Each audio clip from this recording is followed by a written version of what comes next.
Okay, our final speaker in this session is Richard Kennedy. Richard is McClay Professor of Medical Oncology and Head of Medical Oncology at my home institution. It's a real pleasure to introduce Richard today. He was my first fellow and trainee in Belfast when I went there, and now he's actually kicked me out of my job, so he's obviously doing something right. Anyway, Richard's going to talk about transcriptional profiling and how we can use that to identify molecular subtypes. Thanks, Paddy, for the introduction, and thanks for the invitation to speak today from the organisers. It's been a great conference. So what I'm going to talk about today is sort of the difficult issue of trying to develop biomarkers for predicting response to DNA-damaging agents. By way of disclosure, I just mentioned I'm actually part-time employed at Almac Diagnostics as well. They've been an important part of this. This has been a collaboration between Queen's University, Almac, and the Mayo Clinic. So the data I'll be presenting today is from all three institutions. So today I'm going to outline, just to orientate some people about the chemotherapy we give for breast cancer in the clinic. I'm a medical oncologist, so this is what I do for the day job. Identify a clinical biomarker, or how we identified a clinical biomarker for loss of a pathway called the Fanconi Anemia BRCA pathway. We'll talk about independent validation of this biomarker, talk about some of the biology underlying it, and then some conclusions. So most of the chemotherapy we give for breast cancer is still DNA damaging, and that's been the case now for probably about 20 years.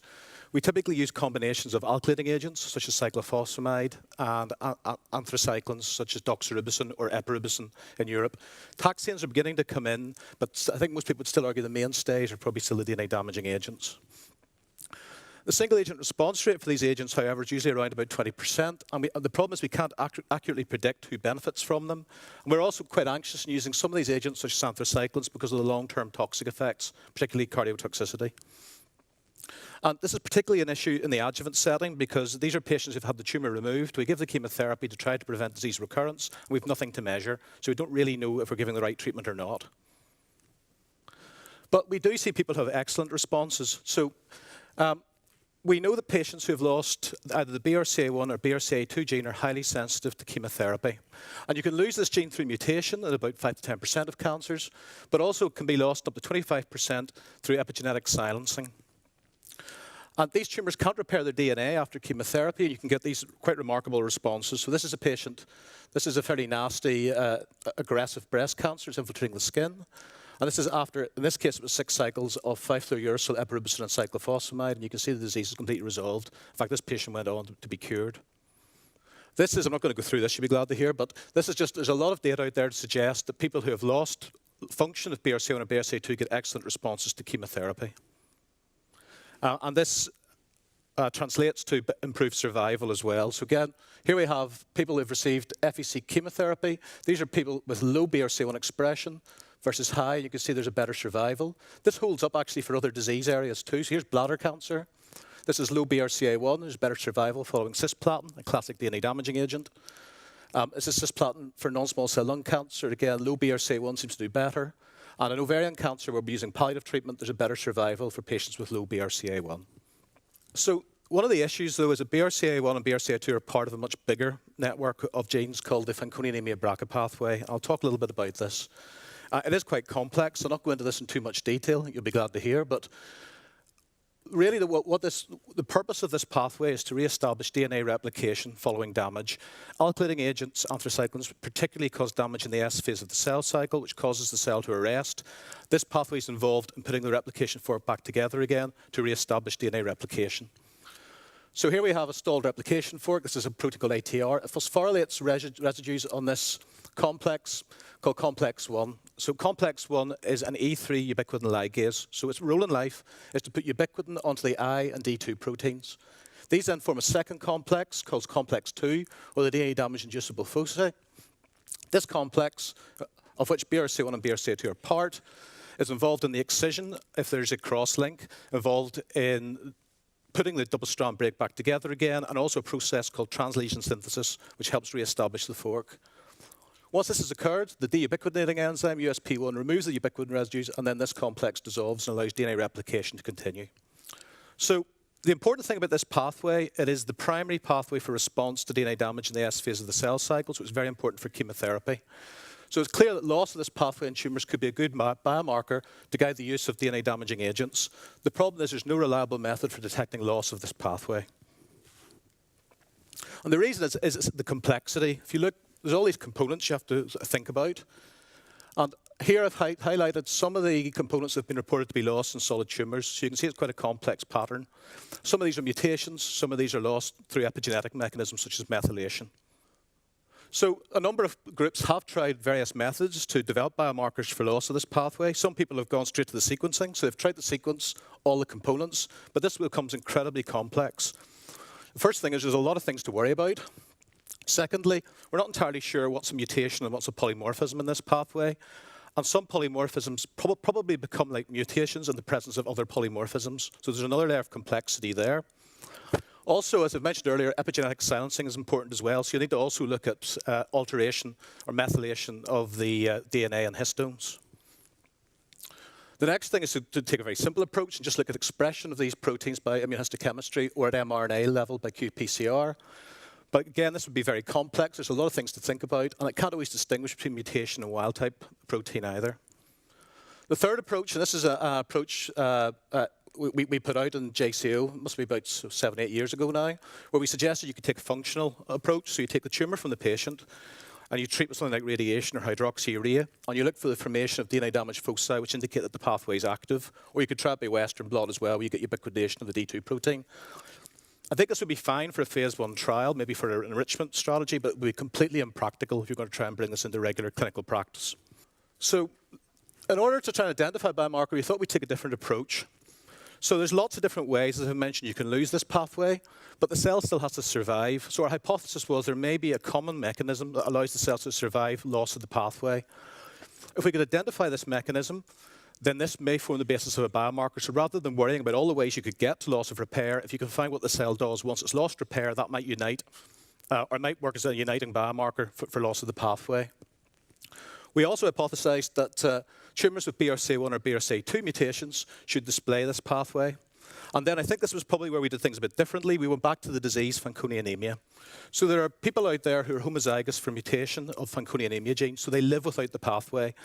So this means their cells have somehow adapted to live without the Fanconi Anemia pathway, albeit they're fairly sick, they have various problems, but they do survive. So we took a dual approach. We developed a data set, this was in collaboration with the Mayo Clinic, of breast cancers enriched for BRCA1 and BRCA2 mutations. And we analysed these using DNA-micoarray technology at transcriptional level. We also took a Fanconi Anemia patient data set, which was published by Grover Bagby, and we identified molecular processes that were activated in Fanconi Anemia BRCA deficient cells. And then we looked for the tumours which had the similar biology to patients with Fanconi Anemia. So first of all, looking at the Fanconi Anemia data. So these are 22 patients with Fanconi Anemia with a range of mutations in Fanconi Anemia genes. So this represents the entire pathway pretty much, with 10 normal controls. This is a patient with Fanconi Anemia. So this is a 3-year-old, so he's got quite a lot of growth retardation. And if you look very, very carefully, you can see his thumbs are very small, which is very classic of Fanconi Anemia. This patient, if you were to take cells from his body and expose them to DNA-damaging agents, such as cyclophosphamide or anthracyclines, would be highly, highly sensitive. In fact, that's part of the basis for diagnosing this disease, where we look for chromosome breakage in response to chemotherapy. So we compared the processes in the Fanconi Anemia patients versus normal, and we identified the top molecular processes present. And as we'll talk about a bit more later, interestingly, the dominant biology was type 1 interferon signaling, which was a bit of a surprise for us. Initially, we thought it would be DNA repair pathways. Then, looking at the breast cancer samples, we collected 146 tumours enriched for BRCA1 and BRCA2 mutation. These were analysed using a customised Affymetrix array called the Breast Cancer Disease-Specific Array, which is designed to work with formalin-fixed paraffin-embedded tissue. And we performed an unsupervised clustering of the ER-negative and ER-positive tumours separately. So this is the clustering of the ER-negative data set. So just to orientate you, we've seen quite a lot of heat maps today, but just make sure we're all on the same page. These are the patients along the top. This is gene expression along the y-axis, and we can see there's a cluster of patients here with a very distinct set of genes turned on. And importantly, this group was significantly enriched for BRCA1 and BRCA2 mutant cancers. So obviously that was interesting. If we looked at ER positive, again, we found the same biology turning on. And this group, again, was significantly enriched for BRCA1 and BRCA2. Just to mention, you can see there's a large division in this clustering. That's actually angiogenesis, which is probably the topic of another story. But this group, again, enriched for BRCA1 and BRCA2, and it's identical biology to what we're seeing in the ER-negative group, which is enriched for BRCA1 and BRCA2 mutation as well. And the important thing is, if we now go back to the Fanconi anemia patient data, we find it's the same processes. It's the same immune processes we find in patients with Fanconi anemia, highly significantly enriched in these two groups of tumours. And you can see a very significant p-value. So this makes us think we may have found something relevant to loss of the Fanconi anemia pathway. So to summarise so far, we've identified a novel molecular subgroup in ER-negative and ER-positive breast cancers defined by the same immune processes that we found activated in patients with Fanconi anemia and significantly enriched for BRCA1 and BRCA2 mutations. So the question is, could this represent a biomarker for breast cancer therapy? Now, an important thing is, it's sort of something I bang on about. A heat map is not a biomarker. Heat maps and these clustering only work in the context of 100 or 200 people coming in the door at once and then clustering them to find the group. Obviously, patients come in one at a time at the clinic. So you need to develop something that will work prospectively to identify the patients you're interested in. So the next step was to develop a biomarker which could identify these patients and segregate them from the rest. And the biomarker we developed was a gene signature, or a transcript signature on DNA-micoarray, referred to as the DDRD signature, or DNA damage response deficient. I'll not dwell too much on this. It's just to let you know we have a signature generation workflow for this kind of approach. We attempt various different types of algorithm to develop signatures, and we try and get the lowest number of genes possible to define the group. And what we've actually found in this case, using cross-validation for identification of the group, was the best was a partially squares approach, which resulted in a 44 transcript gene signature. The gene signature is interesting. Along with what we'd expected from the molecular subgroup, it's predominantly immune signaling. And these are the top 5 genes in the signature. The reason I put this up is this one's probably particularly important, and I'll talk a bit more about that later, CXCL10. So the signature at this point was locked down, so we could use it going forward for validation purposes. Just to sort of check that we haven't lost the biology, we went back and looked at the Fanconi anemia patients. Now, obviously, this is a bit of validation in the set used for training, so it's not entirely valid. But what you find is, if we look at signature score versus patients, so the blue bars here are patients who have normal, or normal bone marrow. The red is bone marrow from patients with Fanconi anemia. You can see here that there's clearly a higher signature score for patients with Fanconi anemia. The interesting one's number 25 here. See, there's a normal sitting in the middle of the Fanconi anemias.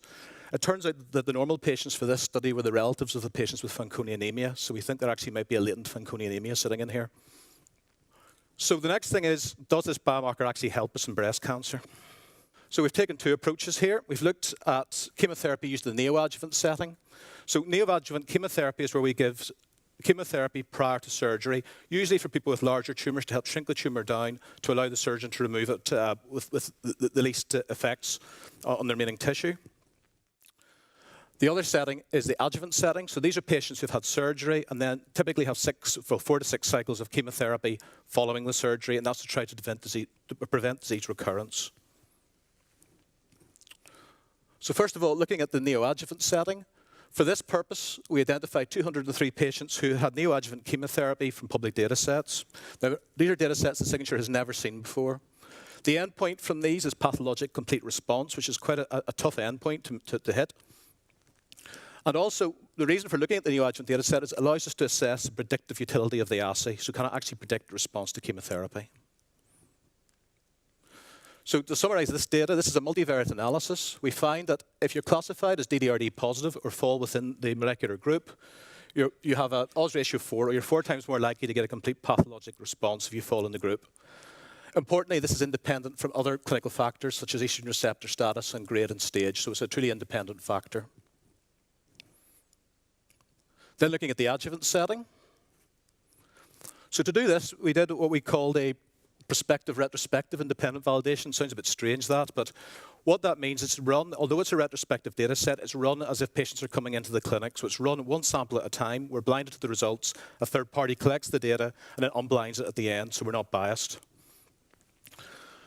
We used for this 191 patients who'd received FEC chemotherapy, so it's 5-fluorouracil, epirubicin, and cyclophosphamide, good DNA damaging regimen. At least 5-year follow-up, so we know what happened. And then we applied it to a single 10-micron section of FFPE tissue. So that's the tissue that would be relevant to the clinic. This is the, just to put the slide up to show there's a quality control issue in this because we're running it like a clinical diagnostic lab. And from 206 samples within, even though these were relatively old samples, 191 were suitable for analysis through the QC metrics. So for FFPE, we think that was a good result. And this is what we found. So patients who are DDRD positive had a better survival following adjuvant chemotherapy than patients who are DDRD negative, with a hazard ratio of 0.37 and significant.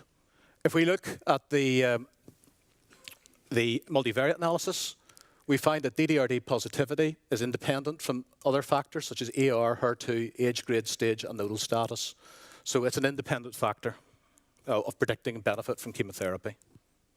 If we look at the representation of DDRD positivity in relationship to known histopathological factors, we find that about 25% of AR-positive breast cancers are also DDRD positive, and about 50% of estrogen receptor negative are positive for the assay. And that probably goes with what we know in the clinic, that patients who are ER negative tend to have better responses to chemotherapy than patients who are ER positive. But it's also importantly pointing out there's probably about 25% of ER positive patients who seem to benefit as well. So ER negativity in itself is not a biomarker for chemotherapy. Interestingly too, there's a slight increase in DDRD positivity with HER2 positivity, but it's not significant.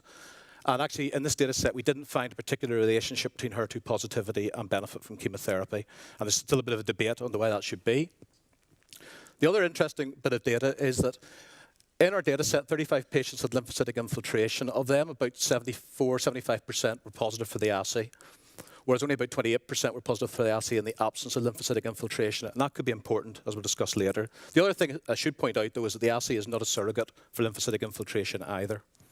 So, because we wanted to run this sort of diagnostic lab, we have some analytical work. I'll not go through this in much detail, apart from to say that what you need to do is you have to repeat samples from the patient, usually from different parts of the block, to allow for heterogeneity. It has to be duplicated. You have to randomize your operators, your reagents, and this is to show that the assay is stable.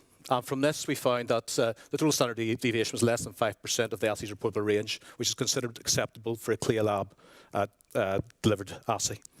The other thing is, had we just discovered yet another prognostic signature for breast cancer? So we applied the assay to 664 patients who had not received DNA-damaging chemotherapy. So they had hormone treatment if they were ER positive, or no further treatment if they're ER negative following surgery. And what we found was it had no prognostic significance in the absence of chemotherapy. So it seems to require chemotherapy to predict outcome. So where do we see this fitting in? Well, currently when I see a patient in the clinic, we use some kind of algorithm to risk stratify to low risk, intermediate risk, and high risk. And there's various ways to do this, such as Oncotype DX, or Adjuvant Online, or Predict in the UK. Low risk patients typically don't get treatment. The intermediate risk usually is about 40% of patients. The advice is usually to discuss chemotherapy, so it can be very subjective. And in high risk, then we usually offer it. We think with this, the aim is, in these three groups, is in the intermediate risk, we think if somebody is positive for the assay, this DDRD positive, this could reduce some of that subjectivity, because you know this is a group that are more likely to respond. So these are the people you may recommend chemotherapy to. In people who are not offering chemotherapy to in the lower risk patients, it may be possible now to have a discussion about chemotherapy, as there may actually still be a benefit for these patients from the treatment. And in the high risk group, and I haven't got time to present all the data on this yet, but we've reason to believe that patients who are DDRD negative may benefit from the addition of taxanes, where people who are DDRD positive may benefit from DNA damaging agents alone. And say we can get into that later if we want to discuss it. So we find this biology. The question was, does it hold up across other diseases? So in collaboration with Charlie Gurley in Edinburgh University, we've looked at 157 high-grade serous ovarian cancers. Again, running off paraffin-embedded tissue. This time we're using an ovarian disease-specific array. Again, it's the Affymetrix platform. We looked at response. We found in ovarian cancer, the odds ratio for response for somebody who's DDRD positive is about 3.5, or 3.5 times more likely to get response to chemotherapy. So it seems the biology is holding up. And this translates to improvement in survival, so with the DDRD positive versus negative, with hazard ratio of 0.56. We've also looked at esophageal adenocarcinoma. This is in collaboration with Richard Turkington, one of the academic clinical lecturers at Queen's. And this is a pretty small data set, but you can see in patients who are DDRD positive, following neoadjuvant cisplatin for esophageal cancer, this is platinum before surgery, they seem to have a better survival relapse-free and overall. And if we do the multivariate on this, it's independent from other factors and significant.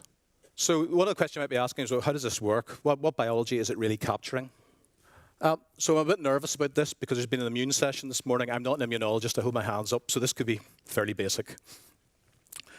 We've known for a long time that BRCA1 mutant cancers are characterized by lymphocytic infiltration. It's been a feature that's been described over and over again. Significance of that's still been fairly unclear. One thing we do know too is it's typically a CXCR3 positive T-cell lymphocytic infiltrate. Now, if you remember from earlier on, one of the top genes in our signature was CXCL10, which is the ligand for this receptor. So that certainly gives us a clue we might be on to an important biology. Also, about must be 3 or 4 years ago now, the Dankert group looked at over 1,000 patients and looked at the importance of lymphocytic infiltration on response to DNA damaging agents. And they found there was a correlation, not terribly strong, but there was a correlation. But they also commented that tumours that were expressing CXCL9 or 10 seemed to have a lymphocytic infiltrate and seemed to do better with chemotherapy. So the obvious question for us is, does loss of the Fanconi Anemia pathway activate this immune response? So we went back and looked at some cell line data. We profiled a number of cell lines, and we looked at the signature score versus sensitivity to cisplatin. And interesting, you can see it's more or less linear. So it does seem there's a correlation. The other interesting thing is if you take this cell line, HCC1937, this cell line is mutant for BRCA1. If you correct it with BRCA1, you find that the signature score drops, and you also get reduced sensitivity to cisplatin, again suggesting there's a correlation between signature score and sensitivity to chemotherapy. And the other important thing is the signal is coming from the tumour cell rather than the lymphocytic infiltrate. So why is this happening? So this is fairly brief data. I'm not going to get into this in depth because there's quite a lot behind this, but I've just put up a couple of pretty key experiments to explain what we think is going on. So here we have the MDA-MB436 cell line, which is BRCA1 mutant. We have the same cell line corrected for BRCA1. And you can see here, when you correct this cell line, the score goes down. In this case, we're looking at CXCL10, which is part of the signature, and you can see it shuts down with correction.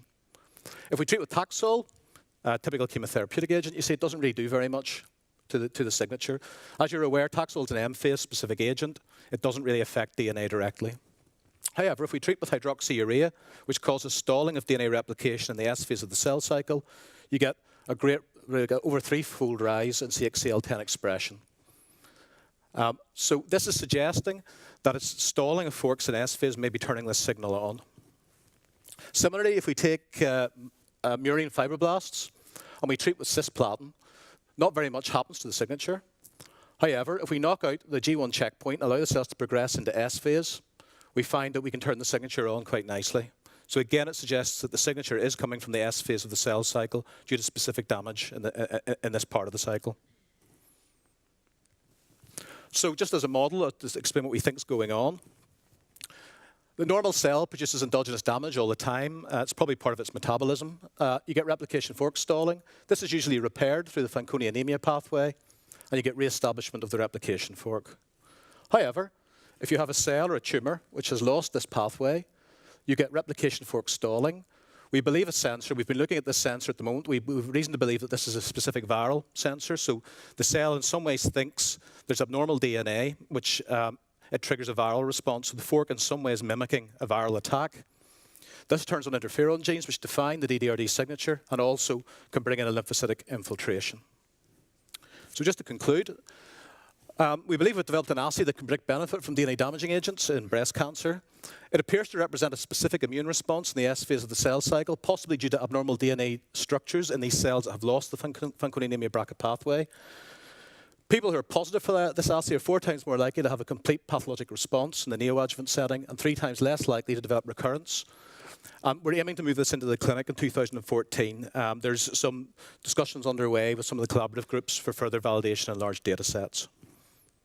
And that just leaves me to thank my colleagues in Queen's University, Paul Harkin and Paddy Johnson at ALMAC, who are the founders of ALMAC Diagnostics and supported this project right from the start, Fergus Couch in the Mayo Clinic, my old mentor, Alan DeAndrea, and Harvard Medical School, and the patients, of course, who provided the material. Thanks.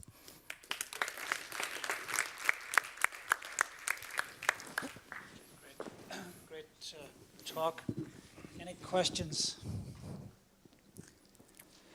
Well, everybody's thinking. I suppose the test, what will the test look like? Will it be a PCR-based test? Will it be an array-based test? At the moment, it's running off a DNA-micoarray. It would be. We've looked at it. We believe it can be transferred fairly easily to qPCR. And if we move it to PCR, because of the wider dynamic range in a PCR compared to DNA-micoarray, it'll probably be about 20 genes on PCR and maintain the same level of accuracy. Okay. Emil. Hi.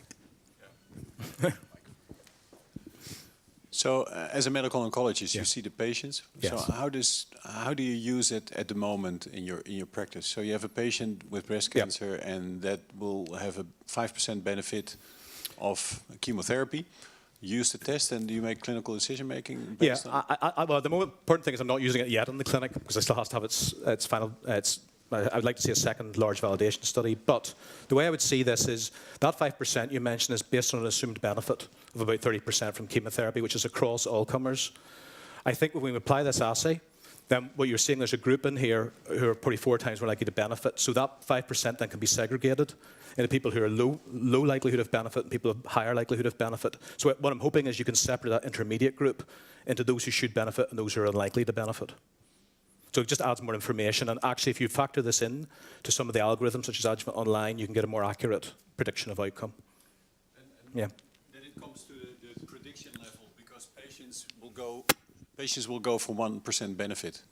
So what do you think the sensitivity and specificity of your test will be for the intermediate group to kind of say to a patient, well, I think with a so much, because that's a discussion on MammaPrint, and there's still a margin. You'll never, I think, and that's an absolutely important point. I don't think we're ever going to have a binary test that says give chemotherapy, don't give chemotherapy.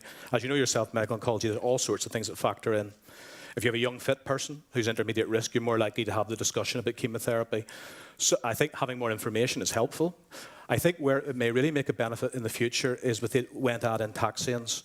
Also, the other thing we're interested in is when you can leave out anthracyclines safely as well. Because as you know, there's now a push between moving from AC to CT. But we still believe there's a population in there who benefit from anthracyclines. In fact, the Oxford overview has clearly shown that. So I think making those kind of decisions will factor in there. It's much more information. Bruce, did you want to?